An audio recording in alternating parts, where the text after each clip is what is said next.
Class 10th page number 17। आज का आपका टॉपिक है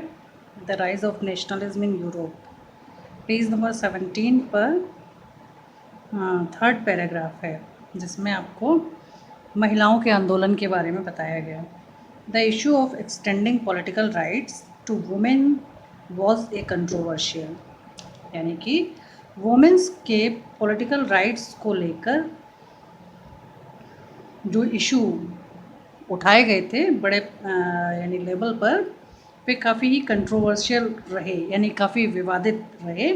one with in the liberal movement, उनमें से एक जो था वो उदारवादी लोगों का आंदोलन था। In which large numbers of women had participated actively over the years,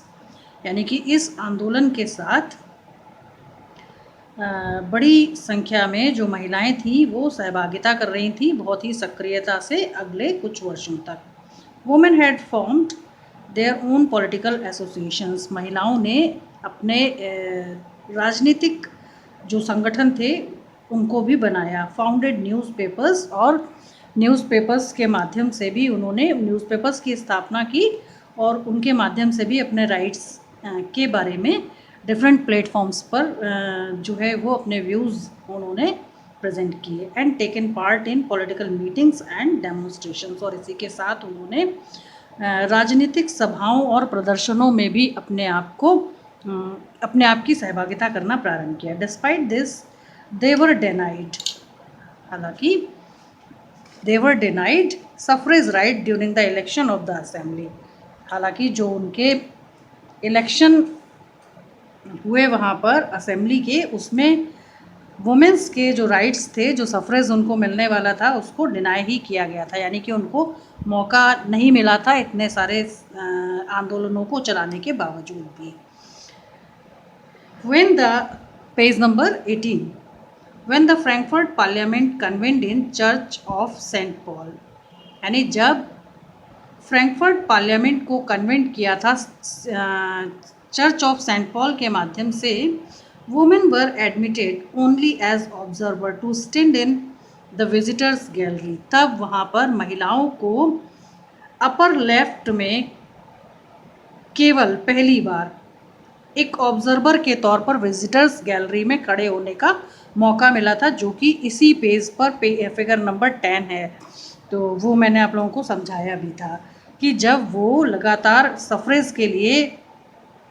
आंदोलनरत थी, जब वो आंदोलन चला रही थी, तो एक बार क्या हुआ था कि उन्हें असेंबली इलेक्शन में तो पार्टिसिपेट करने का मौका या फिर असेंबली इलेक्शन में वोटिंग राइट्स का मौका तो उन्हें नहीं मिला था, लेकिन उन्हें सेंट पॉल चर्च में जो के माध्यम से जो फ्रैंकफर्ट पार्लियामेंट चलाई जा रही थी, उसमें विजिटर्स गैलरी में एज ऑब्जर्वर उन्हें खड़े रहने की अनुमति मिल गई थी, यानी कि पॉलिटिकल पार्टिसिपेशन की शुरुआत हो गई थी यहाँ से। तो क्यों conservative forces were able to suppress liberal movements in 1848, हालांकि यहाँ पर क्या हुआ कि जो कंजर्वेटिव ताकतें थी वे बहुत ही योग्य थी, यानी बहुत पावरफुल थी, योग्य थी कि वो लिबरल मूवमेंट्स को सप्रेस मीन्स दबा सकें इन 1848 में, क्योंकि ये सब कुछ जो गतिविधियाँ चल रही थी वो उन्हें अच्छा नहीं लग रहा था, क्योंकि वो कोई भी बदलाव चाहते नहीं थे। They could not restore the old order, यानी they could not restore the old order, वे नहीं चाहते थे कि जो कुछ भी पूर्व में इम्प्लीमेंटेड है उसमें कोई भी यानी न्यू ऑर्डर जो है वो आए। वो सब कुछ ओल्डर ही, यानी सारी जो व्यवस्थाएं थी वो ओल्डर जो सिस्टम था उसको ही पसंद करते थे। Monarchs were beginning to realize that the cycles of revolution and repression could only be ended by granting concessions to the liberal nationalist revolutionaries, यानी क्योंकि जो मोनार्क्स थे इन आंदोलनों की शुरुआत में ही उन्हें ये रियलाइज़ हो गया था कि अब जो बदलावों का चक्र जो चल रहा है या जो बदलावों का जो दौर आया है, उसके कारण जो हमारी रिप्रेशन पॉलिसीज़ हैं, यानी कि जब यानी हमने जैसे इन लिबरल या कॉमन पीपल्स को जैसे पहले से सप्रेस करते हम आए हैं, उसमें उसका अंत अब निश्चित है और हमें जो लिबरल नेशनलिस्ट हैं और जो कॉमन पीपल्स हैं, रेवोल्यूशनरीज हैं, उनको कुछ कंसेशंस जो हैं वो ग्रांट करने पड़ेंगे। कंसेशंस का मतलब रियायतें उन्हें देनी पड़ेंगी। Hence in the years after 1848 यानी कि 1848 वर्ष के बाद, यानी वर्ष 1848 के बाद the autocratic monarchies of central and eastern Europe began to introduce the changes that had already taken place in western Europe before 1815। यानी कि क्या हुआ कि इस समय 1848 का जो वर्ष था उसमें निरंकुशवादी जो राजतांत्रिक ताकतें थी, उन्होंने सेंट्रल और ईस्टर्न यूरोप में कुछ चेंजेस को कॉमन पीपल्स के सामने इंट्रोड्यूस किया, क्योंकि उन्हें रियलाइज़ हो गया था कि अब रिप्रेशन पॉलिसीज़ जो हैं उनको चलाए जाना बहुत मुश्किल है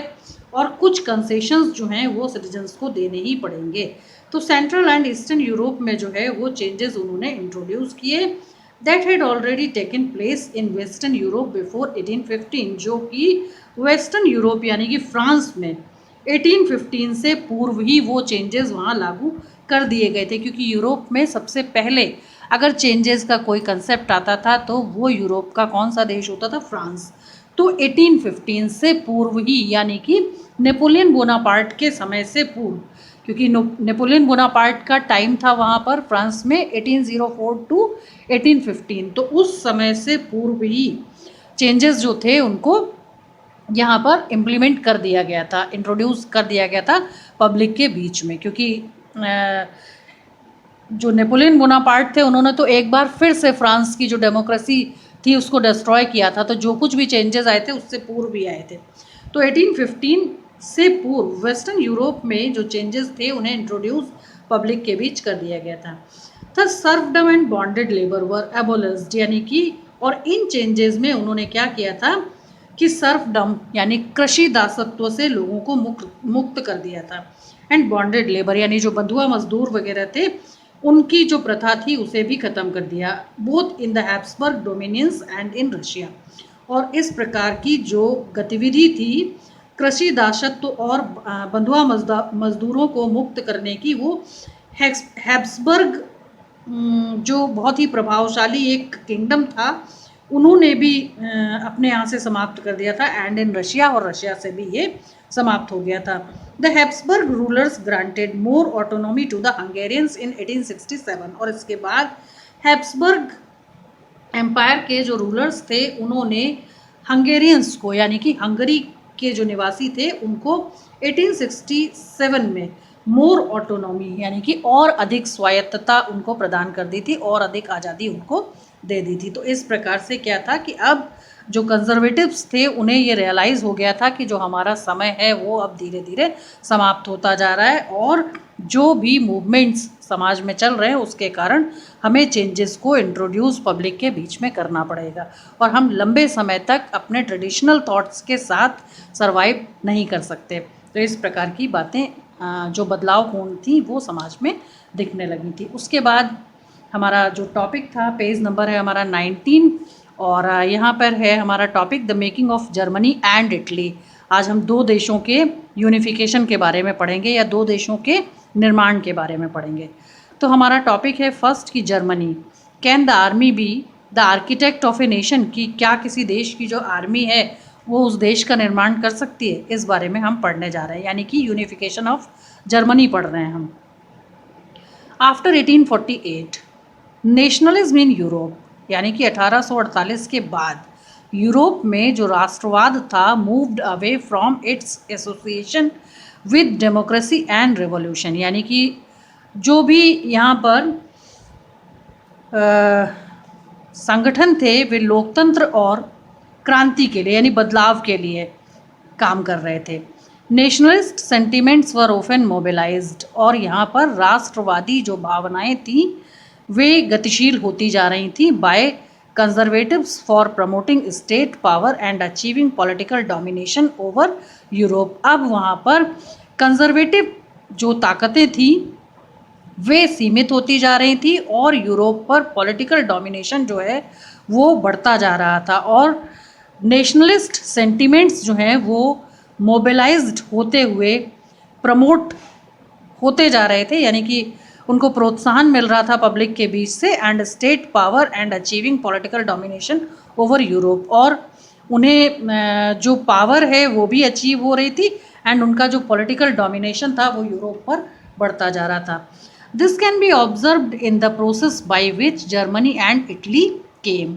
यानी यहाँ पर जर्मनी और इटली जो थे वो दो ऐसे देश थे जो कि अंडर प्रोसेस थे. दिस कैन बी ऑब्जर्व, जिनको कि सभी लोग जिनका कि अवलोकन कर रहे थे कि यहाँ पर क्या चेंजेस होने वाले हैं. To be unified as nation state, यानी कि जर्मनी एंड इटली जो थे वो दो ऐसे नेशन स्टेट्स थे जो कि यूनिफाइड होने की दिशा में बढ़ चुके थे. एज यू हैव सीन, जैसा कि हम देख रहे हैं कि nationalist feelings were widespread among middle class Germans, यानी कि जो राष्ट्रवादी भावनाएं हैं वो बड़े पैमाने पर जर्मन जो मिडिल क्लास था उसके अंदर बहुत ज़्यादा बल लेती जा रही हैं या बहुत ज़्यादा ताकतवर होती जा रही हैं. Who in 1848 tried to unite the different regions, यानी उसी ताकत ने क्या किया कि 1848 में जर्मनी के यूनिफिकेशन का जो है वो जर्मनी के यूनिफिकेशन के लिए काम किया, उन्हीं यानी ताकतों ने. तो who in 1848 tried to unite the different regions of German, यानी कि उन्हीं ताकतों ने क्या किया कि जर्मनी के यूनिफिकेशन के लिए जो डिफरेंट रीजन्स थे जर्मनी के, यानी जो जर्मन स्पीकिंग टेरिटरीज थी उन सभी को यूनिफाइड करने की जो सोच थी वो जो है उसे different regions of the German confederation into a nation state, और वो जो बिखरे हुए टेरिटरीज थे उनको यानी यूनाइट करते हुए एक नेशन स्टेट के रूप में जर्मन कन्फेडरेशन, यानी जो बिखरी हुई उसकी टेरिटरीज थी उसको यूनिफाइड करने की कोशिश कर रहे थे. और उसके बाद जो है वो जर्मनी जो है वो एक नेशन स्टेट बनने की प्रक्रिया में और आगे बढ़ गया. Governed bye an elected parliament, और इसके नेशन स्टेट बनते ही वहाँ पर पार्लियामेंट्री सिस्टम जो था गवर्नमेंट को ऑपरेट करने का वो यहाँ पर लागू किया गया. This liberal initiative to nation building was,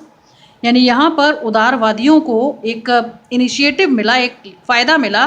कि उन्होंने जो नेशन बिल्डिंग का जो प्रोसेस शुरू किया था वो कहीं ना कहीं बहुत ज़्यादा प्रोत्साहित किया जा रहा था कॉमन पीपल्स के द्वारा. Was however repressed by the combined forces of the monarchy and the military, यानी कि एक बार फिर से क्या हुआ कि एक तरफ तो पब्लिक के बीच उसको प्रोत्साहित किया जा रहा था आंदोलनों को, यूनिफिकेशन ऑफ जर्मनी को, दूसरी तरफ जो कंजर्वेटिव ताकतें थी उन्होंने क्या किया कि एक बार उनके इस बढ़ते हुए आंदोलन को फिर से दबाने की कोशिश की. और यहाँ पर क्या हुआ कि however repressed by the combined forces, यहाँ पर कंबाइंड फोर्सेस के द्वारा इस आंदोलन को या इस प्रोसेस को एक बार फिर से दबाने की कोशिश की गई of the monarchy and military, यानी कि जो वहाँ पर राजतांत्रिक ताकतें थी और वहाँ की सेना के द्वारा, supported by the large land owners called junkers of Prussia. और यहाँ पर राजतांत्रिक जो ताकतें थी साथ में उनके सेना थी और उनको एक और वर्ग का भी सपोर्ट मिल रहा था जो कि जंकर्स कहलाए, प्रूसिया के जंकर्स कहलाए. और प्रूसिया जो था वो आपको मालूम ही है कि जर्मनी का पूर्व नेम है, यानी पूर्व नाम है उनका, यानी उनका जो प्री नेम है वो प्रूसिया है. तो प्रूसिया में जो लार्ज लैंड ओनर्स होते थे उनको जंकर्स के नाम से जाना जाता था. तो यहाँ पर तीन तरफ से जो है वो रिप्रेस किया जा रहा था नेशन बिल्डिंग प्रोसेस जो था उसको. तो यहाँ पर कौन कौन थे? मोनार्की थे, मिलिट्री थे and supported by the large land owners called junkers of Prussia. तीनों ने मिलकर जो है वो नेशन बिल्डिंग प्रोसेस को एक बार झटका देने की कोशिश की. फ्रॉम देन ऑन, यानी उसके बाद क्या होता है कि Prussia took on the leadership of the movement for national unification. तो यहाँ पर क्या होता है कि एक बार फिर से, यानी इस घटना के बाद प्रूसिया जो है वो एक बार फिर से नेशन बिल्डिंग की ओर आगे बढ़ता है और अपने नेता के नेतृत्व में. यानी कि नेशनल यूनिफिकेशन के लिए एक बार फिर से उनको आंदोलन चलाने के लिए नेतृत्व मिलता है, और ये नेतृत्व मिलता है उन्हें इट्स चीफ मिनिस्टर, यानी कि जो यहाँ के चीफ मिनिस्टर थे उनका नाम था Otto von Bismarck. Otto von Bismarck के नेतृत्व में नेशनल यूनिफिकेशन मूवमेंट जो था एक बार पुनः उसको प्रूशिया में आगे बढ़ाया जाता है। Otto von Bismarck was the architect of his process carried out with the help of the Prussian army and bureaucracy. यानी ऑटो वॉन बिस्मार्क जो थे एक आर्किटेक्ट की भूमिका उन्होंने निभाई, यानी कि जर्मनी के यूनिफिकेशन में या जर्मनी के नेशन बिल्डिंग प्रोसेस में उन्होंने एक आर्किटेक्ट की भूमिका निभाई, यानी कि एक जो बिखरे हुए पार्ट्स थे उनको जोड़ने की भूमिका निभाई, और इसमें उन्हें कहीं ना कहीं प्रूसियन आर्मी यानी कि प्रूसियन आर्मी का भी एक ऐसा सेक्शन था जो जिसका सपोर्ट जो है वो ऑटो वॉन बिस्मार्क को मिला हुआ था। और उसके साथ ही साथ ब्यूरोक्रेसी जो थी जर्मनी की, जो वहाँ के अफसरशाह लोग थे, उनका भी हेल्प जो है वो ऑटो वॉन बिस्मार्क के साथ था। तो ये सब कुछ जो था वो जर्मनी के नेशन बिल्डिंग प्रोसेस में मदद कर रहा था। 3 वॉर्स ओवर 7 ईयर्स, यानी कि 7 वर्षों में नेशन बिल्डिंग के लिए 3 लड़ाइयाँ लड़ी गई with Austria, Denmark and France, यानी कि एक बार ऑस्ट्रिया के साथ, डेनमार्क के साथ एंड फ्रांस के साथ 7 वर्षों तक युद्ध किया गया, जिसमें कि 3 वॉर्स जो थे वो लड़े गए। एंडेड इन प्रूशियन विक्ट्री, और इसके बाद ये युद्ध जो थे वो प्रूशिया की विजय के साथ समाप्त हुए। And completed the process of unification, और इन्हीं युद्धों की समाप्ति के साथ जो प्रोसेस ऑफ यूनिफिकेशन था वो कंप्लीट हुआ, और इस प्रकार से जो जर्मनी था वो यूनिफिकेशन की ओर आगे बढ़ा। अब वो एक नेशन स्टेट की तरफ कदम बढ़ा चुका था। In January 1871, the Prussian king William I was proclaimed German emperor in a ceremony held at Versailles। और इसके साथ ही क्या हुआ कि जो प्रूसिया के किंग थे जिनका नाम था विलियम फर्स्ट, 1871 में उन्होंने क्या किया कि दावा किया कि मैं जो हूँ वो जर्मनी का एम्परर हूँ, और मेरी यानी कि मेरे लिए एक सेरेमनी जो है वो की जाए एक एम्परर के तौर पर, हेल्ड एट वर्सल्स, क्योंकि वर्सल्स में किंग का पैलेस भी था इसलिए। तो on the bitterly cold morning, यानी एक बहुत ही कठोर ठंड वाली सुबह थी, क्योंकि जर्मनी यूरोप का एक हिस्सा है तो वहाँ पर बहुत कठोर ठंड पड़ती थी। तो on the bitterly cold morning, एक बहुत कठोर ठंड की सुबह थी ऑफ 18 जनवरी 1871, यानी 18 जनवरी 1871 की एक कठोर ठंड वाली सुबह। N assembly comprising the princess of the German states, यानी यहाँ पर जो असेंबली थी उसमें जर्मन स्टेट के जो प्रिंसेस थे उनको कंप्राइजिंग मीन्स शामिल होना था, उन सभी को शामिल होना था। And representatives of the army, और आर्मी के जो प्रतिनिधि थे उनको भी यहाँ जो सेरेमनी हो रही थी उसमें शामिल होना था। इम्पॉर्टेंट प्रूसियन मिनिस्टर्स, सभी जो महत्वपूर्ण प्रूशियन मिनिस्टर्स थे including the chief minister Otto von Bismarck, gathered in the unheated Hall of Mirrors in the palace of Versailles to proclaim the new German empire headed by Kaiser William first of Prussia. यानी क्या हुआ कि एक बहुत कठोर ठंड थी 18 जनवरी 1871 की, बहुत कठोर ठंड जर्मनी की, और उस सुबह को एक सेरेमनी प्रोग्राम रखा गया जो कि वर्सल्स शहर था वहाँ का, जिसमें कि पैलेस ऑफ वर्सल्स, यानी कि पैलेस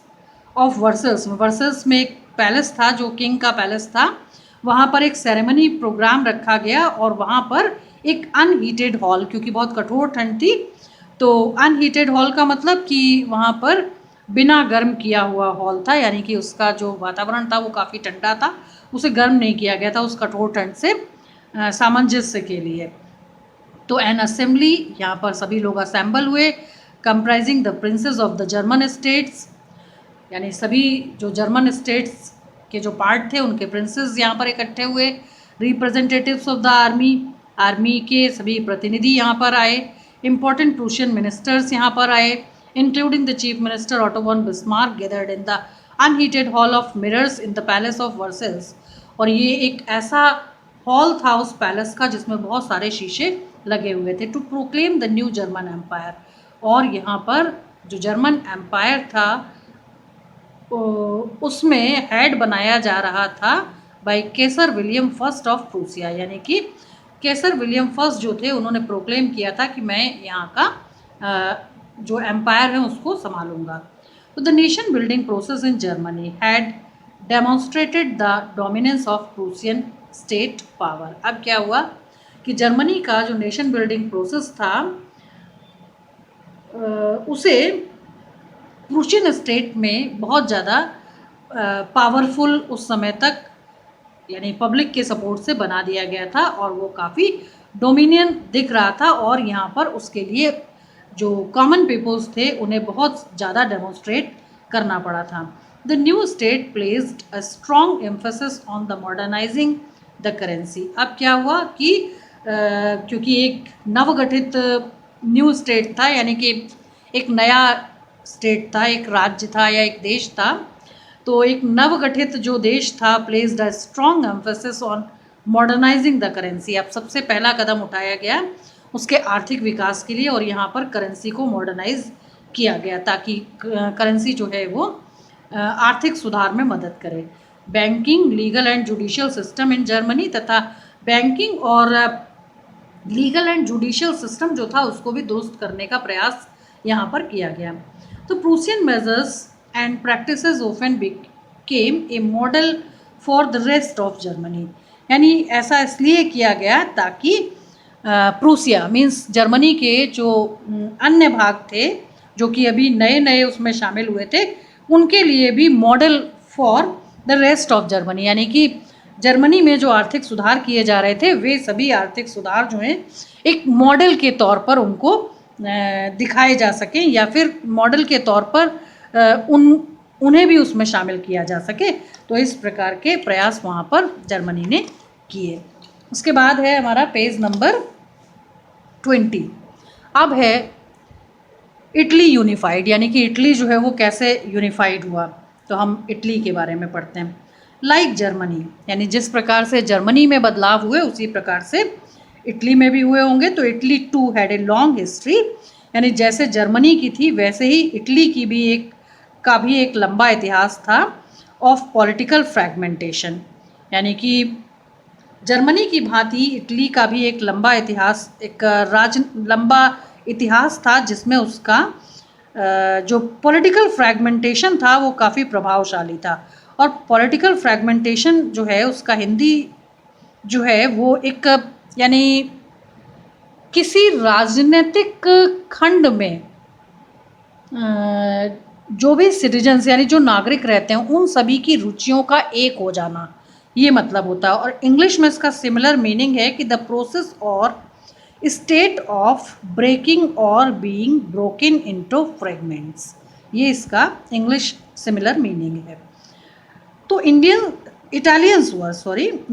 वर scattered over several dynastic states, यानी जिस प्रकार से जर्मन स्पीकिंग टेरिटरीज जो थी वो स्कैटर्ड थी उसी प्रकार से इटालियन जो थे वे भी स्कैटर्ड थे, यानी कि बिखरे हुए थे ओवर सेवरल डायनेस्टिक स्टेट्स, यानी कि बहुत सारे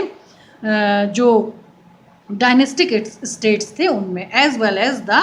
मल्टीनेशनल हैब्सबर्ग एम्पायर, और साथ ही उसके कुछ भाग जो थे वो बहुराष्ट्रीय हैब्सबर्ग एम्पायर, यानी कि हैब्सबर्ग एम्पायर जो था उस समय काफ़ी बड़ा एम्पायर था जिसमें कि मल्टीनेशनल का मतलब यूरोप के जो छोटे छोटे हिस्से थे, जो छोटे छोटे उस समय ना बने हुए जो नेशन स्टेट थे उन सभी को इसमें सम्मिलित किया गया था। During the middle of the 19th century, यानी 19वीं शताब्दी के मध्य की बात है कि Italy was divided into 7 states, की इटली को 7 स्टेट्स में डिवाइड किया गया था, ऑफ विच ओनली वन, यानी उनमें से एक था Sardinia piedmont, was ruled by an Italian princely house. Sardinia piedmont नाम का जो भाग था जिसे कि सबसे पहले डिवाइड किया गया था, उसको उसका शासन जो है वो इटालियन प्रिंसली हाउस यानी एक इटालियन जो प्रिंस थे उनके माध्यम से चलाया जा रहा था। The north was under Austrian Habsburg और इटली का जो उत्तरी भाग था उसे ऑस्ट्रियन हैब्सबर्ग जो एम्पायर था संयुक्त रूप से उनके साथ रखा गया था। The centre was ruled by the pope और इटली का जो सेंट्रल पार्ट था, जो केंद्रीय भाग था, उसे पोप के द्वारा मीन्स कि पोप कौन होते हैं? क्रिश्चियन रिलीजन के जो स्कॉलर होते हैं, यानी कि जो सबसे बड़े धर्मगुरु होते हैं, उनको पोप कहा जाता है। तो सेंट्रल इटली जो था रूल्ड बाय पोप, उसे उसका शासन जो है वो पोप के द्वारा चलाया जा रहा था। And the southern regions were under the domination of the Bourbon kings of Spain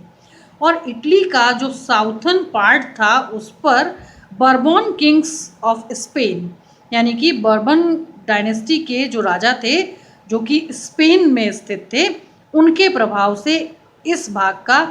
जो शासन था वो संचालित किया जाता था। Even the Italian language had not acquired यानी यहाँ तक कि जो इटालियन लैंग्वेज थी उसे भी अधिग्रहित नहीं किया गया था। One common form and still had many regional and local variations यानी कि वहाँ पर रहने वाले जो लोग थे वो इटालियन भाषा को अधिग्रहित भी नहीं कर सकते थे, यानी बोलने के लिए यूज़ भी नहीं कर सकते थे। One common form and still had many regional and local variations और वो वहाँ पर जो यानी जिन जिन हिस्सों में रहते थे या जिन राज्यों के साथ उन्हें बांटा गया था या जिन राज्यों के शासक उन्हें चलाते थे, उन्हीं लोकल जो वेरिएशन थे यानी उन्हीं लैंग्वेजेस को बोला करते थे, उसी कल्चर को अडॉप्ट किया करते थे। इस प्रकार की व्यवस्थाएं थी। तो ड्यूरिंग द 1830s 1830 की बात है, Giuseppe Mazzini had sought to put together a coherent programme for a unitary Italian republic यानी कि 1830 की बात है कि जूसीपे मैज़नी, ये नाम आपने पहले भी सुना है, ये इटली के एक क्रांतिकारी थे। तो जूसीपे मैज़नी जो थे उन्होंने क्या किया कि एक अपने देश के यूनिफिकेशन के लिए यानी एक यूनिटरी इटालियन रिपब्लिक, एक एकीकृत इटालियन गणतंत्र बनाने के लिए उन्होंने क्या किया कि अपने अच्छे मित्रों के साथ मिलकर, यहाँ पर लिखा गया है कि कोहेरेंट प्रोग्राम, कोहेरेंट वर्ड की हिंदी होती है सुसंगत, यानी सुसंगत मीन्स अपने जो उदारवादी उनके मित्र थे उनके साथ मिलकर एक कार्यक्रम बनाया और कार्यक्रम बनाने के बाद उन्होंने क्या किया कि उन सभी को साथ लेकर इटालियन यूनिटरी रिपब्लिक की ओर आगे बढ़े। He had also formed a secret society और उन्होंने, जैसा कि आपको पहले भी मैंने बताया कि उन्होंने सीक्रेट सोसाइटीज़ का निर्माण किया कॉल्ड यंग इटली, जिसे यंग इटली के नाम से जाना जाता है, for the डिससेमिनेशन of his goals यानी कि जिस यंग इटली नाम का जो संगठन उन्होंने जो सीक्रेट सोसाइटी के माध्यम से बनाया था उसके माध्यम से उन्होंने डिससेमिनेशन वर्ड का हिंदी होता है प्रचार और प्रसार करना, तो उस यानी उस जो सोसाइटी उन्होंने बनाई थी उस ग्रुप के माध्यम से उन्होंने क्या किया कि अपना जो गोल था यानी कि इटालियन यूनिफिकेशन का, उसका प्रचार प्रसार करना प्रारंभ किया। The failure of revolutionary uprisings, लेकिन यहाँ पर क्या हुआ कि जो क्रांतिकारी विचारधारा यहाँ पर बढ़ती दिख रही थी, एक बार वो फेल होती दिखी, बोथ इन 1831 एंड 1848 यानी कि 1831 से लेकर 1848 का जो दौर था यहाँ के क्रांतिकारियों की अपराइजिंग्स का, वो फेल होता दिखा। Mean that the mantle now fell on Sardinia Piedmont under its ruler king Victor Emmanuel second to unify the Italian state through war, यानी कि उन्होंने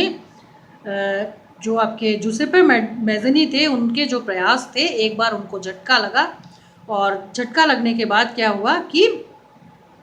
उनके प्रयासों में की जो गति थी वो थोड़ी सी मंद हुई और सार्डिनिया पीडमोंट जो पार्ट था वहाँ पर शासन करने वाले किंग विक्टर इमैनुअल सेकेंड जो थे, उन्होंने क्या किया कि उन्होंने to unify the Italian state through war. उन्होंने कहा कि हमें यानी कि लड़ाई के माध्यम से, युद्ध के माध्यम से इटालियन जो स्टेट्स हैं जो बिखरे हुए हैं या दूसरे जो डायनेस्टीज़ उनके ऊपर शासन कर रहे हैं, युद्ध के माध्यम से उन पर विजय प्राप्त करनी होगी। In the eyes of the ruling elites of this region, यानी कि यहाँ पर जो रूलिंग एलाइट्स थे वे इन सभी रीजन्स को अपनी आंखों से देख रहे थे। A unified Italy offered them the possibility of economic development and political dominance. उन सभी को ये दिख रहा था कि अगर इटली यूनिफाइड हो जाता है तो बहुत सारी पॉसिबिलिटीज़ हैं कि इटली का इकोनॉमिक डेवलपमेंट होगा एंड जो पॉलिटिकल डोमिनेशन यहाँ के सिटीजन्स को मिलना चाहिए, वो सारी चीज़ें जो हैं वो यहाँ पर वो डोमिनेंस दिखाई देगा। तो इस प्रकार के प्रयास वहाँ पर होने चाहिए थे, लेकिन किंग विक्टर इमैनुअल जो थे उन्होंने जो जुसेप्पे मेज़िनी के प्रयास थे, जिनके माध्यम से उन्होंने एक सुसंगत कार्यक्रम बनाया था, इटली को रिपब्लिक बनने का जो सपना उन्होंने देखा था, उसे थोड़ा सा नुकसान पहुंचाने की कोशिश की। तो इस प्रकार से जो है वो इटली के यूनिफिकेशन में एक बार मंदी आई। उसके बाद हम आते हैं पेज नंबर 21 पर। तो ये है कि चीफ मिनिस्टर कैवियर। अब जो इटली था वहाँ के एक चीफ मिनिस्टर थे जिनका नाम था Cavour, who led the movement to unify the regions of Italy. यानी कैवर जो थे वे भी इटली के यूनिफिकेशन के लिए जो मूवमेंट्स चलाए जा रहे थे उसमें शामिल हो गए। Was neither revolutionary nor a Democrat, यानी इनका जो कैरेक्टर था वो बड़ा ही विचित्र कैरेक्टर था, क्योंकि ये ना तो पूरी तरह से क्रांतिकारी ही थे और ना ही पूरी तरह से ये लोकतांत्रिक जो व्यवस्था थी उस पर जो है वो बिलीव करते थे। यानी जो इनका चरित्र था वो बहुत ही मिला जुला था, क्योंकि चीफ मिनिस्टर थे तो एक यानी कि ऐसा एक कैरेक्टर थे जो कि पूरी तरह से जो है वो बदलाव को भी पसंद नहीं करते थे और क्रांतिकारी विचार भी रखते थे। तो इस प्रकार का एक चरित्र देखने को इनके अंदर मिला। Like many other wealthy and educated members of the Italian elite. अब क्या हुआ कि बहुत सारे जो इटालियन जो पीपल्स थे, इटालियन जो एलीट थे, जिसमें से कि बहुत समृद्ध यानी वेल्दी एंड एजुकेटेड मेंबर्स जो बहुत ही समृद्ध थे, सुशिक्षित थे, उन सभी ने मिलकर भी क्या किया कि he spoke French much better than he did Italian. वो लोग क्या करते थे कि वो अपने आप को फ्रेंच यानी उस समय जो है वो फ्रांसीसी भाषा वहाँ पर जो लोग बोलते थे, जो फ्रेंच लैंग्वेज बोलते थे, उनको बहुत ही यानी कि मॉडर्न समझा जाता था, उनको बहुत ही प्रभावशाली व्यक्तित्व वाला व्यक्ति समझा जाता था। तो वहाँ पर जो एक बहुत ही समृद्ध और शिक्षित वर्ग था इटालियंस का, वे लोग फ्रेंच भाषा को बहुत ज़्यादा यानी बल देते थे। देन ही डिड इटालियन, यानी पहले फ्रेंच को बेहतर समझते थे, उसके बाद जो है वो सेकंड पोजीशन जो थी वो इटालियन लैंग्वेज की थी। वहाँ पर इस प्रकार का दृश्य था। तो through a tactful diplomatic alliance with France engineered by Cavour, और जो ये कैवर थे वो एक टैक्टफुल डिप्लोमेटिक वर्ड का हिंदी होता है चतुर और कूटनीतिक व्यक्ति थे, क्योंकि इनके जीवन का काफ़ी सारा जो समय था वो फ्रांस में व्यतीत हुआ था। तो उन्होंने वो सारे बदलावों का दौर देखा था, उन सभी जो जोड़ तोड़ थे वहाँ पर, किस प्रकार के स्ट्रगल्स कॉमन पीपल्स ने किए, शासकों ने किस प्रकार की जो नीतियाँ थी उनको अपनाया, तो ये सारी चीज़ें उनकी देखी हुई थी। तो alliance with France engineered by Cavour, क्या हुआ कि उन्होंने फ्रांस के जो लोग थे उनके साथ मिलकर जो अभियांत्रिक यानी जिन्होंने इंजीनियर्ड का मतलब होता है हिंदी में अभियांत्रिक, यानी फ्रांस को रिपब्लिक बनने में जिन्होंने मदद की थी, उस वर्ग को भी उन्होंने बहुत नज़दीक से देखा था। तो Cavour Sardinia piedmont succeeded in defeating the Austrian forces in 1859। तो फिर क्या हुआ कि कैवर के ही नेतृत्व में सार्डिनिया पीडमोंट जो था उसे बहुत ही सफलता से 1859 में ऑस्ट्रियन फोर्सेस को पराजित करते हुए उन्होंने हासिल कर लिया। ए पार्ट फ्रॉम रेगुलर ट्रूप्स। और यहाँ पर क्या हुआ कि रेगुलर ट्रूप्स का मतलब सेना की जो नियमित टुकड़ियाँ थीं, a large number of armed volunteers, जिसमें बड़ी संख्या में सशस्त्र जो कर्मठ व्यक्ति थे, under the leadership of Giuseppe Garibaldi joined the fray. उन्होंने क्या किया कि एक और नेतृत्व तो उन्हें मिला यहाँ पर, जिनका नाम था जूसेपे गैरिबल्डी जॉइंड द फ्रे, यानी एक और व्यक्ति थे बहुत ही कर्मठ जो आर्म्ड वॉलेंटियर थे। उनके नेतृत्व में एक बार उन्होंने क्या किया कि इस आंदोलन को, यानी जो इटालियन यूनिफिकेशन के लिए शुरू किया गया था, उन्होंने भी अपना नेतृत्व प्रदान किया। तो कहीं ना कहीं गैरिबल्डी जो हैं उनकी भूमिका भी यहाँ पर यानी एक आर्म्ड वॉलेंटियर के रूप में उनका जो लीडरशिप प्रोवाइड हुआ वो काफ़ी महत्वपूर्ण था। अब यहाँ पर एक न्यू वर्ड आया है फ्रे, FRAY। फ्रे का मतलब होता है हिंदी की थकान आदि से खींच कर क्रोध में आना। ठीक है, तो जूसेपे गैरिबल्डी जो थे वो आर्म्ड फोर्सेस के साथ बाहर से, यानी इटली के बाहर से काफ़ी लंबे समय से लड़ाइयों में लिप्त थे, इंगेज थे। तो वो काफ़ी लंबे समय से लड़ाइयों में होने के कारण काफ़ी थके हुए थे और खींच कर उन्होंने क्या किया, यानी नाराज़गी में, गुस्से में उन्होंने क्या किया था कि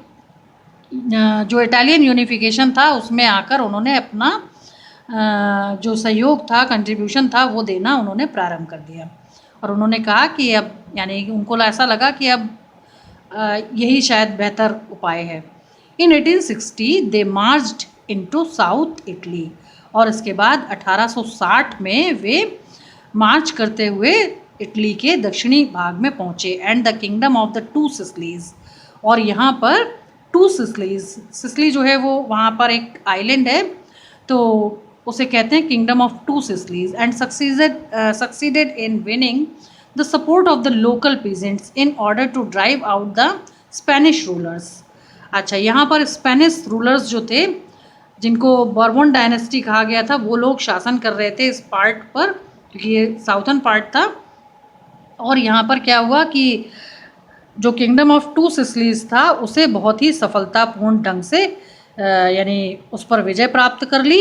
और विजय प्राप्त करने में उन्हें सपोर्ट किसका मिला कि वहाँ के जो लोकल पीजेंट्स थे, क्योंकि जो जूसेपे गैरिबल्डी थे वो उनका बहुत अधिक सपोर्ट उन्हें हासिल था। जो लोकल पीजेंट्स थे वो उन्हें बहुत पसंद करते थे और उनकी जो विचारधारा थी उसको भी काफ़ी पसंद करते थे। तो उनका सपोर्ट उन्हें मिला और उनके सपोर्ट से उन्होंने क्या किया कि पूर्ण ढंग से उन्होंने उस पार्ट पर अपनी विजय प्राप्त कर ली और जो स्पेनिश रूलर थे उन्हें अपना कब्जा छोड़ना पड़ा। In 1861 Victor Emmanuel second was proclaimed king of united Italy, और इसी के साथ 1861 में जो इटली था वो फाइनली एक यूनाइटेड इटली के रूप में जो था वो स्टैब्लिश हुआ। और इस्टेब्लिश होने के साथ ही विक्टर इमैनुअल सेकेंड जो थे was proclaimed king of united Italy, उन्होंने अपने आप को वहाँ का किंग होने का दावा किया। However much of the Italian population among whom rates of illiteracy were very high। हालांकि इटली की जो पॉपुलेशन थी उनका जो उनमें इलिटरेसी का जो परसेंटेज था वो काफ़ी अधिक था, जिसके कारण कि उनमें से अधिकांश लोग जो थे वो पीजेंट्स के तौर पर थे और जिनका लोकल सपोर्ट जो था वो जूसेपे गैरिबल्डी के साथ था, जिसके कारण कि उन्होंने इस पार्ट को सक्सीडेड इन विनिंग किया था। तो इस प्रकार से क्या हुआ कि जो पॉपुलेशन थी, Italian population among the home rates of illiteracy were very high, यहाँ के जो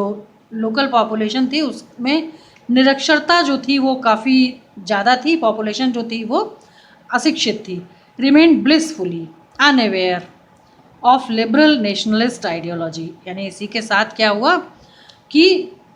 क्योंकि जो वहाँ के लोग थे वो अशिक्षित थे, लेकिन फिर भी क्योंकि उन्हें अपने देश में कुछ बदलाव दिख रहे थे तो उन्होंने क्या किया कि ब्लिसफुली अनअवेयर, यानी कि जो कुछ भी बदलाव हो रहे थे उसके बारे में वो बहुत कुछ जानते नहीं थे, बहुत जागरूक नहीं थे, लेकिन ब्लिसफुली वर्ड का मतलब होता है आनंदपूर्वक, यानी जो कुछ भी हो रहा था उसे बहुत ही आनंदपूर्वक वो देख रहे थे, ऑफ लिबरल नेशनलिस्ट आइडियोलॉजी। और इसके बाद उन्हें ऐसा लग रहा था कि ये जो कुछ भी बदलाव हो रहे हैं उनमें जो उदारवादी जो राष्ट्रप्रेमी हैं, कहीं ना कहीं उनकी आइडियोलॉजी यानी उनकी आदर्श विचारों का समावेश उनको दिख रहा था कि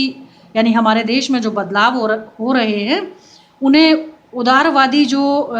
नेशनलिस्ट हैं उनकी आइडियोलॉजी समझते हुए उन्होंने कहा उन्हें जो है वो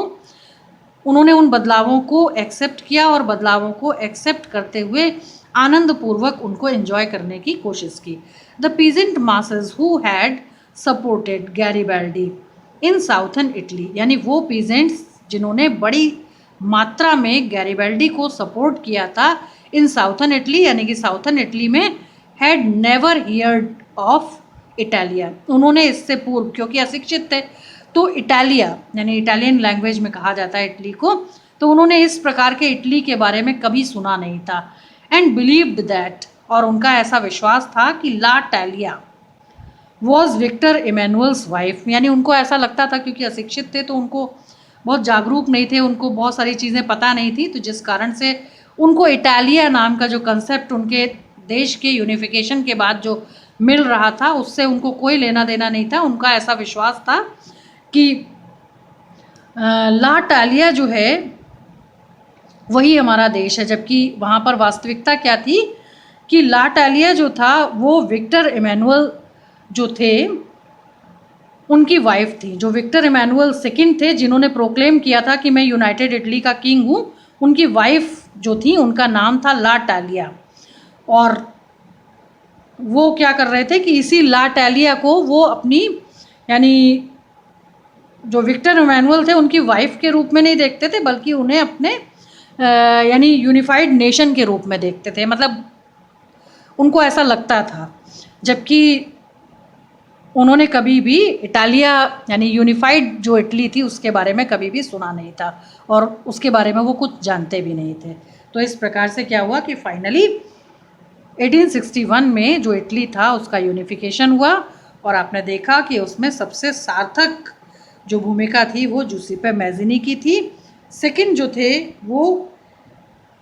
व्यक्ति थे जिन्होंने यहाँ पर भूमिका निभाई वो थे चीफ मिनिस्टर कैवर, और उसके बाद जो तीसरा एक कैरेक्टर थे जूसेppe गैरिबाल्डी। तो उन सभी ने मिलकर क्या किया कि इटली के यूनिफिकेशन पर काम किया, जबकि इटली जो है वो 7 पार्ट्स में डिवाइड था, तो उस डिवाइडेड पार्ट को उन्होंने यूनिफाइड किया और उसके बाद एक नेशन स्टेट बनने की थ्योरी वहाँ पर जो है वो कंप्लीट हुई। इस प्रकार से जर्मनी और इटली 2 राष्ट्र जो हैं उनका निर्माण हुआ। तो ये आपका टॉपिक था। नेक्स्ट टॉपिक नेक्स्ट वीडियो में मैं आपको बताऊँ।